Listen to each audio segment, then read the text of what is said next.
মই কলিচাবিটা জাতীয় বিদ্যালয়েৰ বিজ্ঞান শিক্ষক তথা শেয়াৰ হোল্ডাৰ। মোট ৰিটায়াৰমেন্ট 2023 ফেব্ৰুয়াৰি হওয়াৰ আগতেই কলিচাবিটা জাতীয় বিদ্যালয়ৰ পৰা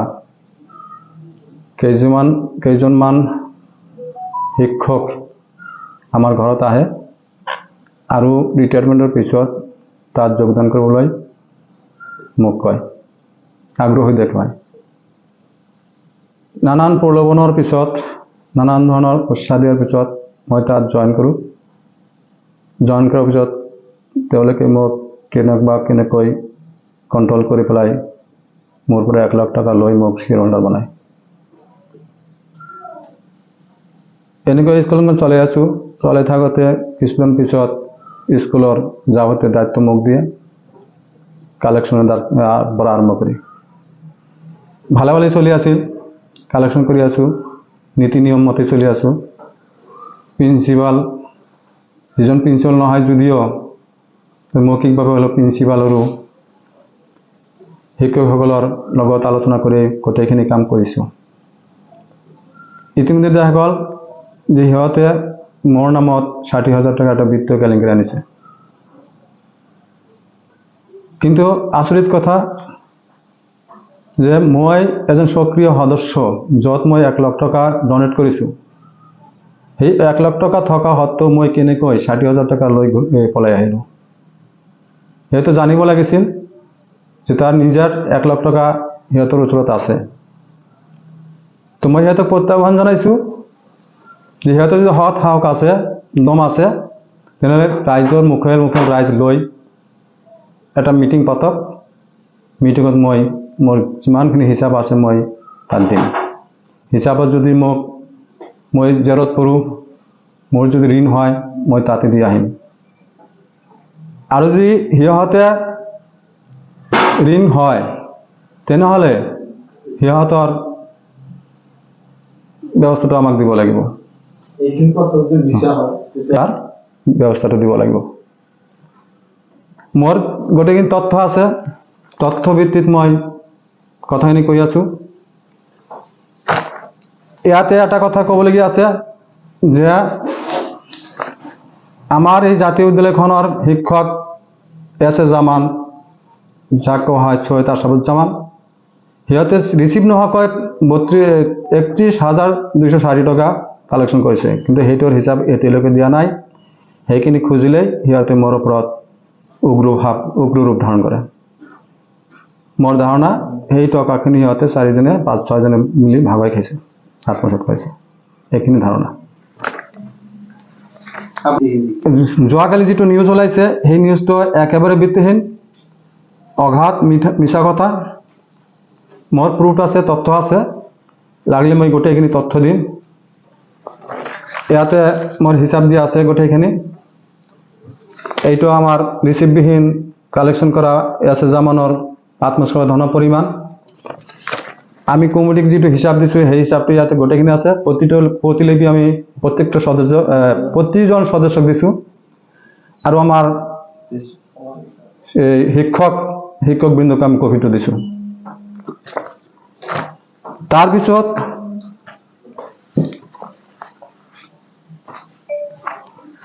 যিখিনি কালেকশ্যন হৈছে আমাৰ, আমি চেলাৰী ডিছবাৰ্চমেণ্ট ৰেজিষ্টাৰ অনুযায়ী চহী গোটেইখিনি পইচা দিছোঁ। আৰু বাকীখিনি আমি ডেভেলপমেণ্ট কাম কৰিছোঁ সিহঁতৰ লগত লৈ। সিহঁতক নোহোৱাকৈ আমি এটা কামো কৰা নাই, ঠিক আছে। তথাপি সিহঁতে যদি আমাৰ বিৰুদ্ধে বিত্তীয় কেলেংকাৰী আনিছে, সেইটো মই চেলেঞ্জ কৰিছোঁ। সিহঁতে বহক, সৎ সাহস থাকিলে বহক, মই ৰাজহুৱা ফিল্ডত হিচাপ দিম 100%। কাৰণ যেতিয়াৰ পৰা মোক কালেকশ্যনৰ দায়িত্ব দিছে সেইদিনৰ পৰা পাইলটে ভিতৰি মোৰ লগত বেয়া ব্যৱহাৰ চলাই আছিল। আৰু কেতিয়াবা যায় সেইটো প্ৰকাশ পালে, বহিৰ্প্ৰকাশ কৰি দিলে। ইয়াতে মোৰ পৰা পইচা খুজিছে, 3 মাহ 4 মাহ দৰমহা খুজিছে, ডেভেলপমেণ্ট কাম কৰিবলৈ বাধা দিছে, শিক্ষকৰ দৰমহা দিয়াত বাধা দিছে, যিটো আমি মানা নাই। যে শিক্ষকসকলে 2,000 টকা দৰমহা বেতন চাকৰি কৰি সিহঁতক 3 মাহ 4 মাহ 5 মাহ ধৰি বন্ধ ৰাখিলে সিহঁতে চলিব কেনেকৈ? মই টকাখিনি দি দিছোঁ সিহঁতক, সেইটো লৈ মোৰ ওপৰত সিহঁতে বিক্ষোভ। আৰু এটা হ'ল কি, যিখিনি পইচা পাবলগীয়া আছে সিহঁতৰ ওচৰত শ্বেয়াৰ মানি, সেইখিনি টকা খুজিলেই সিহঁতৰ মূৰটো নষ্ট হৈ যায়, গৰম হৈ যায়, তেতিয়া স্কুল বিক্ৰী কৰিব, অমুক কৰিব, তমুক কৰিব, এনেকৈ আহে। কিন্তু মোৰ কথা হ'ল আমি যিখিনি শ্বেয়াৰ হোল্ডাৰ শ্বেয়াৰ মানি দিছোঁ সমানকৈ সিহঁতেও দিয়ক, দি পেলাই বাকী যিমান এই আগৰ কমিটিৰ সদস্য পইচা পায় পইচাখিনি দি দিম, দিলে কোনো অসুবিধা নাথাকে। আগতো তেওঁলোকে এনেকুৱা পৰা 10-12 জনৰ এনেকৈ পইচা আত্মসাৎ কৰিছে। এনেকি আমাৰ যে স্কুল শিক্ষক আছে, শিক্ষকসকলে চাকৰি কৰি গৈছে বেলেগ স্কুলত, সিহঁতৰ দুৰ্ব্যৱহাৰৰ কাৰণে সিহঁতে বেলেগ স্কুলত গৈছে, কিন্তু সিহঁতৰ চেলাৰী এতিয়ালৈকে দিয়া নাই। প্ৰায় 20,000 টকাৰ মতন চেলাৰী এতিয়াও সিহঁতে পাব লগা আছে। সিহঁতে দুখীয়া মানুহ, সিহঁতে চেলাৰী বহুত কৈছোঁ আমি এই আঁতৰ ছাৰক, কিন্তু আঁতৰ ছাৰে সেইটো লৈ কাণ নিদিয়ে, পাইলটে যি কৈ আছে সেয়াই সি কৰি আছে। আৰু এটা দুখৰ কথা যে মই যিহেতু কালেক্টৰ, মোক নোকোৱাকৈ কালেক্টৰ দায়িত্ব আকৌ পাইলটক দিছে। ইয়াতে মোৰ অলপ হেৰি হৈছে, বেয়া লাগিছে যে সি ক্ষমতাৰ অপব্যৱহাৰ কৰিছে। স্কুলৰ ছাত্ৰ ছাত্ৰীসকলৰ এই মাচুল বৃদ্ধি, যিটো আমাৰ পৰিকল্পনা নাছিল, ইয়াতে বৃদ্ধি কৰি লৈছে, যিটো সেই ছাত্ৰ ছাত্ৰীসকলৰ খুব কষ্ট হৈছে। শিক্ষকসকলৰ দৰমহা বৃদ্ধিৰ কথা আছিল, এইটো সিদ্ধান্ত লোৱা আছিল, কিন্তু সিহঁতে সেইটো কৰা নাই, সেইটো বন্ধ ৰাখিছে। এইবিলাক কাৰণ লৈ মোৰ লগত সিহঁতৰ লগত মতবিৰোধ হৈছে, যাৰ কাৰণে সিহঁতে আমাৰ ওপৰত এটা ব্লেম আনিছে, যাতে মই মূৰ দাঙি উঠিব নোৱাৰোঁ সিহঁতৰ ওচৰত। এতিয়া কথা হ'ল মোৰ ভয় আছে মই স্কুলত নাযাওঁ, কাৰণ সিহঁতে যিটো ব্যৱহাৰ কৰে মোৰ লগত, মোৰ ভয় ত্ৰাসৰ সৃষ্টি হৈছে। কেতিয়াবা সেইটো মাৰিব পাৰে, মানে 6/7/2024 মিটিঙত মোক এটাক কৰিছিল আথৰ চাহাবে। এটা গোটেইসকলে মানে সকলোৱে জানে এই অঞ্চলৰ, মানে গোটেই মানুহবিলাক তাত ৰাস্তাত একদম দম ধৰি থিয় হৈ আছে। মই বিচাৰটো দিছোঁ, বিচাৰটো আমাক দিয়া নাই এতিয়ালৈকে।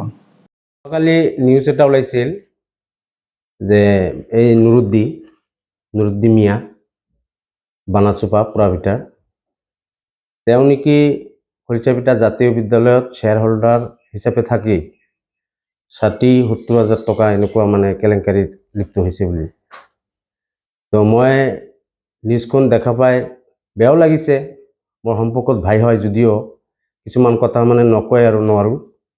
তাৰপিছত সেইফালেও মানে সেই বিদ্যালয়খনৰ যি প্ৰিন্সিপাল আছে, তেওঁ মোৰো শিক্ষক, মোৰ পূজনীয় শিক্ষক। এতিয়াতো আৰু উপায় নাই, কথাটো কিছু ক'বই লাগে, তথাপিও কৈছোঁ। মই সেই শিক্ষাগুৰুক এটা ছাইডত ৰাখি কথাবিলাক কৈ আছোঁ। যিখিনি অভিযোগ সিহঁতে দিছে যে এই মানুহজনে 60-70 হাজাৰ টকা মানে কেলেংকাৰী কৰিছে, সি নিজেই 1 লাখ টকা দিছে শ্বেয়াৰ হোল্ডাৰত এই স্কুলৰ মেম্বাৰ হিচাপে। তেওঁ কেনেকৈ, সিটো গাধা নহয় বা তেনেকুৱা বুৰ্বক মানুহো নহয়, এজন ষ্টাবল এজন মানুহ, সামাজিকভাৱে অতঃপৰ্তভাৱে জড়িত এজন মানুহ। তেওঁ আজি পুৰাভিটাৰ পৰা গৈ হেনা এই 3,000-4,000 টকাৰ বিনিময়ত প্ৰাইভেট স্কুলত একমাত্ৰ তেওঁৰ সমাজ সেৱা কৰাৰ এটা আশা আছিল, হয়তোবা সিহঁতৰ এইটো ভাল লগা নাই। তো তাৰ মূলতে কথা হ'ল এনেকুৱা, সিহঁতে আজি যে প্ৰথম কৰিছে এই নুৰুদ্দিৰ ক্ষেত্ৰত, সেইটো কিন্তু কথা নহয়। অলৰেডি আগৰ যিবোৰ মেনেজমেণ্ট আছিল সেইখন বিদ্যালয়ৰ মেনেজমেণ্টটো এতিয়া 5 জন আছে, হিচাপ কৰিলে 25-ৰ পৰা 30 জন হ'ব। 30 জন মানুহ সেই স্কুলৰ মেনেজমেণ্ট আগৰ পৰা, প্ৰত্যেকজন মানুহে পইচা পাব, বজাৰত ভৰি ৰাখিব পৰা নাযায়, সেইবোৰ মানুহে পইচা পায়, এতিয়াও ঘূৰাই দিয়া নাই। তো মোৰ কথা হ'ল এই মানুহজনে যেতিয়া প্ৰথমেতো আলফুলে লৈ গ'ল তাক ঘৰত আহি, মানে ৰিটায়াৰৰ পইচা পাইছে, জানে চবে যে গ'লে এই মানুহজনক মানে পটাব পাৰিম। কিয়, খলিচাপিটাত মানুহ নাই নেকি? স্কুল এখন চলাবলৈ মেনেজমেণ্টত থকাৰ কাৰণে মানুহ নহয় নেকি? ইয়াত আহি এই মানুহজনক আলফুলে লৈ গৈ এতিয়া মানে এটা সেই ৰাস্তাটো লৈছে। অলৰেডি তেনেকুৱা আগত যেনেকুৱা মেনেজমেণ্টৰ মানুহক ঠগাই এতিয়াও ঘূৰি আছে। নাম ক'ব লাগিব নেকি? পাছান আছে, কুৰাণ আছে, আপোনাৰ নাছিৰ আছে, XYZ, আৰু কিমান নাম কম। সেইবোৰ সেই স্কুলৰ কেলেংকাৰী, এই 60,000 টকাৰ কেলেংকাৰী নেকি? তাৰপিছত বিগত যিবিলাক টিচাৰ আছিলে সেইখন বিদ্যালয়ৰ, সেই স্কুল এৰি গ'ল, সেই শিক্ষকসকলৰ দৰমহা দিছে জানো? আপোনাৰ শৰ্মিলা মেম, আতিফা, তাৰপিছত জেচমিন, শাহিদুল বৰভূঞা, লাজ থাকিব লাগে। বিদ্যালয় এখন কৰিবলৈ হ'লে নিজৰ দক্ষিণী আগত থাকক। আপোনালোকে এনেকুৱা অভিযোগ কিয় আনিলে? এই মানুহজনে 1 লাখ টকা আপোনালোকৰ ওচৰত আছে, কিয় 60,000 টকাৰ কেলেংকাৰী কৰিব? তাৰপিছতো কথা হৈছে, মই প্ৰত্যাহ্বান জনাইছোঁ, আপোনালোকে হয়তো যদি ভাবি থাকে যে তেওঁৰ পইচাটো আমি এনেকৈ মানে পেণ্ডিং কৰি ৰাখিম, নোৱাৰিব আপোনালোকে। একদম চিধা চেলেঞ্জ কৰিছোঁ, প্ৰত্যাহ্বান জনাইছোঁ। যদি পাৰে, যদি আপোনালোকৰ সাহস আছে, বহক ৰাইজৰ ওচৰত, উপযুক্তভাৱে দেখাই দিয়া হ'ব হিচাপ নিকাচ কি আছে। আপোনালোকে পইচা পায় সেইটো স্থানতে দি দিম। নুৰুদ্দিৰ সিমানখিনি ক্ষমতা আছে, সি এজন পেঞ্চনাৰ হয়। আৰু আপোনালোকে যদি তেওঁৰ পৰা ঋণ থাকে, সেই পইচাখিনি সেই মুহূৰ্ততে দিব লাগিব। এইটো যদি সাহস হয় সেইটো কৰক, নহ'লে সেইটো যদি নকৰে আপোনালোকে সিটো আইনত গৈছেই অলৰেডি। এইবোৰ লৈ আৰু কি নিউজ কৰিব লাগে? কিহৰ কেলেংকাৰী কৰিছে? আপুনিও যাওক আইনত। সি যদি দুখী নহয়, নিশ্চয় তেওঁক দেখিব আইনে। আৰু সি যদি দুখী হয়, আপোনালোকে জয় হ'ব। কথা এইবিলাক বস্তু লৈ এটা সুখী পৰিৱেশৰ মাজত আপোনালোকে কিয় অশান্তি এটা সৃষ্টি কৰে? স্কুলৰ ল'ৰা ছোৱালী গুচি গৈছে, স্কুলৰ ল'ৰা ছোৱালী শিক্ষকৰ কথাত কোনদিন স্কুলৰ ল'ৰা ছোৱালী যায় নেকি? এটা স্কুল ভালভাৱে চলিবলৈ হ'লে এটা শিক্ষক নহয়, কমচে কম 6-7জন তেনেকুৱা ধৰণৰ শিক্ষক থাকিব লাগিব। আছে নেকি আপোনালোকৰ স্কুলত তেনেকুৱা শিক্ষক? এই 1-2জনৰ বাহিৰে। সেইবোৰলৈতো আপোনালোকে চিন্তা নকৰে। আৰু যদিও গৈছে, ইয়াৰ যদি ইমানেই পাৱাৰ, ইমানেই শক্তি, তেওঁৰ কথাত স্কুলৰ ল'ৰা ছোৱালী যায়, আপোনালোকে কি কৰে? আপোনালোকেতো যাব পাৰে। সেই ল'ৰা ছোৱালীবিলাকতো সেই ঘৰৰ ওচৰতে আপোনালোকৰ, সি থাকে বানাচোপা পুৰা ভিতাত। এইবিলাক কোনো মিছা, ভকত মিছা এটা মানে দোষ জাপি দিয়া হৈছে। এইবোৰ এটা কথা হ'ব পাৰে নেকি? তাতকৈ ভাল হ'ব যিবিলাক বজাৰে ঘাটে চলি আছে, যে আপোনালোকে শিক্ষকক দি কাম কৰাই পিছত পইচা নিদিয়ে, বা বিগত দিনৰ যিবোৰ মেনেজমেণ্টৰ মানুহ আছে সেইবোৰৰ পইচা নিদিয়ে, সেইবোৰৰ পইচাবিলাক দি দিয়ক। আপোনালোকে স্কুল কৰিব, ভালভাৱে কৰক, শুভকামনা থাকিল। কিন্তু সেইবিলাক নকৰি আপোনালোকৰ স্কুলৰ কেলেংকাৰীটো 60,000 টকাৰ নহয়, কমচে কম 5 লাখ টকাৰ কেলেংকাৰী, সেইবোৰ কেলেংকাৰী হয়। আপোনালোকক প্ৰমাণ দিব লাগিব নেকি? ৰাজহুৱাভাৱে বহক, আপোনালোকক দিম পাৰিলে। তাৰপিছত এই যে যিটো এটা অভিযোগ আনিছে যে আমাৰ সুনামধন্য শিক্ষক আতৱাৰ হোসেন ছাৰ, তেওঁ নেকি প্ৰিন্সিপাল নহয়। প্ৰিন্সিপালটো নহয়ে, এইটো কি কাগজতে দেখুৱাব? এতিয়া আতৱাৰ ছাৰক তেনেকুৱা বুজাইছে, আমাকতো বুজাব নোৱাৰিব। আমিতো তেনেকুৱা বুৰ্বক নহয়। মই নিজে গৈছো এই ডাইচকোটত নাম দেখিবলৈ, মই সাক্ষী আছো। কোনে কয় সেই স্কুলৰ প্ৰিন্সিপাল আতৱাৰ ৰহমান ছাৰ? আতৱাৰ ৰহমান ছাৰক ব্যৱহাৰ কৰা হৈছে, এইটো মই দেখি আহিছো।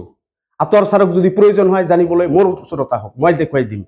আৰু সেই স্কুল মেনেজমেণ্টৰ কাৰ প্ৰয়োজন আছে দেখিবলৈ, আহক না, মই দেখুৱাই দিম। এইবোৰ মিছা কথা কিয় ক'ব লাগে?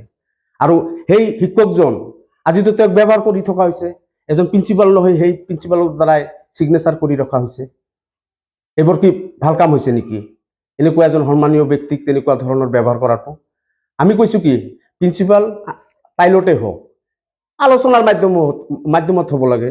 সি নিজে এজন মেম্বাৰ স্কুলৰ, তেওঁ নাজানে স্কুলৰ প্ৰিন্সিপাল পাইলট? এইটো এটা কথা হ'ব পাৰি নেকি? সেই আশৰাফুজ্জামান যাৰ নাম, মই নিজে দেখি আহিছো এইটো ডাইচকোটত। এইটো কেনেকুৱা কথা হয়? অকল মানুহৰ বেলেগৰ দুখ দিলে হ'ব নেকি? নিজৰ দুখটো আগত দেখো না। নিজৰ দুখখিনি আগত দেখা পাই প্ৰতিষ্ঠান এটা কৰিব, শৈক্ষিক পৰিৱেশ এটা গঢ়ি তুলিব, ভাল কথা কৰক। আৰু সবাতোকৈ ইম্পৰ্টেণ্ট কথা, মই সেইখন বিদ্যালয়ত এটা সময়ত শিক্ষকতা কৰিছো। মই যিদিনা সেই স্কুলৰ পৰা মানে বাদ দিছো, মই মানে সেইটো মানে